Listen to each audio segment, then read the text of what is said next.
welcome back again to the Disney Plus Everyday Challenge. And today we're revisiting the Swiss Family Robinson, a different one this time, the 1940s version. About 2 weeks ago or so, we watched the 1960s version. They are surprisingly very different films. Maybe not so much surprisingly. It's 20 years difference between the making of each of them. And they are a product of their time. Let's just say that. If you notice, I don't know if it says this. Oh no, in the details for this, it shows that it reflects current ways of thought. There's a depiction of smoking tobacco, which they warned you about because it's a Disney film, and smoking bad. They First of all, this is the first Disney Plus movie that I've watched in black and white.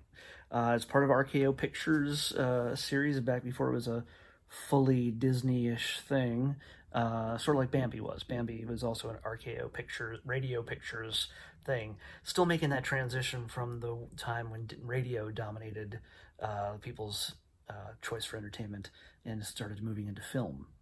And this is, of course, long before television started encroaching on that era. What we got here is a family that's a little bit different. It's got four boys. One that's grown, pretty much he's maybe 18, 19. He wants to go to war because it's about the early 19th century. It's 1813 or so. Napoleon Bonaparte's making his way across Europe trying to conquer it. And this guy is so gung-ho for war, he doesn't really care which side he joins up. He's actually thinking of joining up with Napoleon at one point, despite his mom and dad are like, come on, that guy's a jerk. You're not going to join up with Napoleon. By the way, the reason why we know this is unlike the 1960s version, which starts in the water as the ship is being wrecked, this movie actually gives us about 12, 15 minutes from the very beginning of it shows their lives in London. Yes, there's a Swiss Family Robinson, but for some reason they're living in London. And it starts off with Dad writing a request to leave London, to just sort of abandon it and say, hey, we're families moving out. Here's our, permission slip, I guess, and we're going to move to the colonies in Australia. That's the intent. So we get all the way about 15 minutes into this before the ship even starts rocking. So it's structured very differently. Back to the boys. The oldest is a bit of a warmonger. He likes to kill, I guess. I don't know. That's a little bit disturbing how they describe that. The other son is sort of a dandy fop. He's a man of fashion.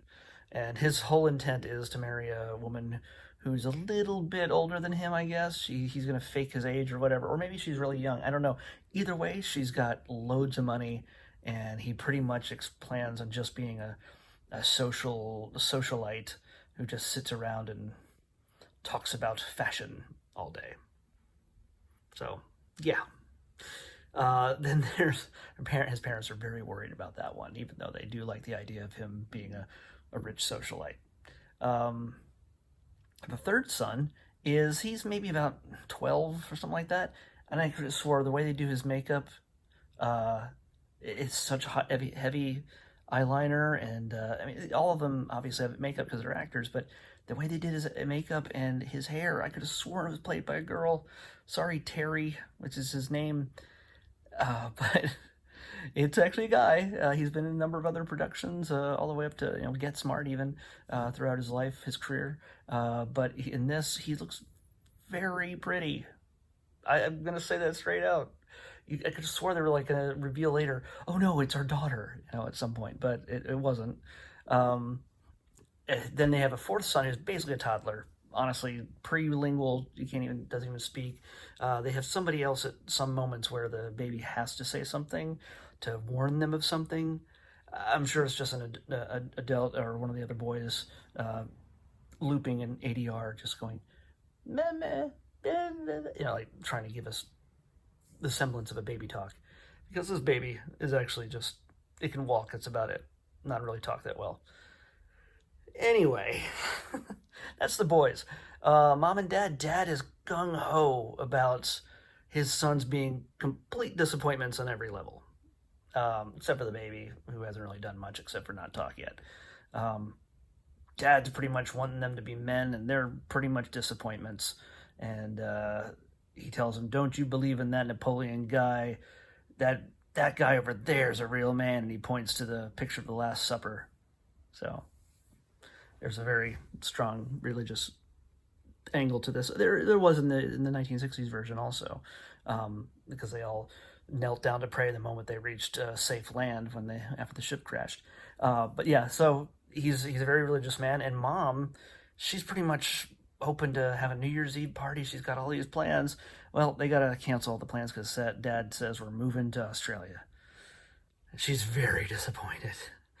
And honestly, where the 1960s version is really an action adventure where they're fighting pirates, they come up with all these Ewok level traps to fight off the incursion on their little piece of land, little island. This one, the biggest enemies they've got is the weather, which tears down everything they built at one point. I'm not going to really spoil too much here. The movie came out in 1940. So I think you'd still get a kick out of watching this, though, even if I'm spoiling a little bit. The weather, and at some point, one of the animals they find on the island causes one of the characters, a great deal of pain. And whether they live or die is actually a question that comes into play here. I thought for a moment that it was going to go one way or another. It could have gone one way or another at that one point. So yeah, there's a little bit of tension there. No pirates. No, there's a bit of outdated language when it comes to talking about the savages and things like that. But I need to talk beyond just the characters and everything else. The effects for its time, the wind and the rain for the storms as they're trying to escape the ship, even the effects when they build all these elaborate sets. Some of it again is just maybe painted and such, but man, they did some really amazing, groundbreaking work for 1940. I mean, yeah, if you look at it now, it's nothing. They can throw that together in a computer in a day, and it looks spectacular. But you have to understand, this is 1940. It came out in 1940, so they're building this in the late 30s. They're putting this all together and filming it, and they did some amazing work. So if you're an effects junkie, if you want to see what it looks like, how things work together over the history of special effects, this movie is worth watching just for that, because they do some astounding realistic work compositing with certain things. It just, with the technology they had at the time, it's pretty dang good. So yeah, if you're gonna watch it for any other reason, even if you think you know the story all right already, watch it for that. It's some good stuff. I honestly, going back to the family, the way they show them, especially the boys, right there we go. The boys, the two oldest boys, are complete jerks. Starting off, you do not root for them at all. They treat the help like garbage, and in fact, the only other person, the person who is the help, who's like their butler or whatever, he's actually Swiss. He wants to when he gets the word that they're all leaving to go to Australia, he's released so he can go home and die in Switzerland. Or yes, yeah. That's his thing. He's really excited about. Great. Okay. So yeah, all in all, Swiss Family Robinson was a surprising 1940.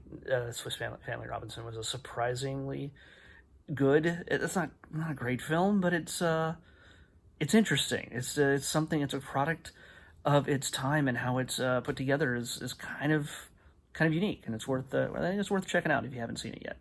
You may have seen the 1960s version, but this is not a photocopy at all, or I should say it's the original. It's also weird that it's so tied tightly into the literature aspect of it, because the story is framed, well, at least not framed, but at the beginning, it starts with a girl completely unrelated to the story, picking the book of the Swiss Family Robinson off a shelf, handing it to her daddy, I'm supposing. The man who we're not seeing is just sitting in a chair, and she just lies down by the fire and gazes up at him as he opens the book, and that's when the movie starts. So yes, so we don't have to read the book. It's telling us we can watch it. Look at the innovation there. So anyway, Swiss Family Robinson, we're going to check tomorrow's number right now. Let's see, I've gone 10 minutes on this, so let's generate, thankfully it didn't reset itself, generate 435. 435, that's we've had 400s before. 435. And do we have it? Oh, here we go. We got another movie. Another Disney classic. 435 is Pocahontas. 1995's Pocahontas. All right. You know what? I can't say that I actually ever saw that in the theaters. So this is going to be all new to me. All right. So if you haven't watched it yet, watch it along with me. Come back tomorrow and we'll talk about it. Or I will anyway. You're going to listen. So, all right. See you then.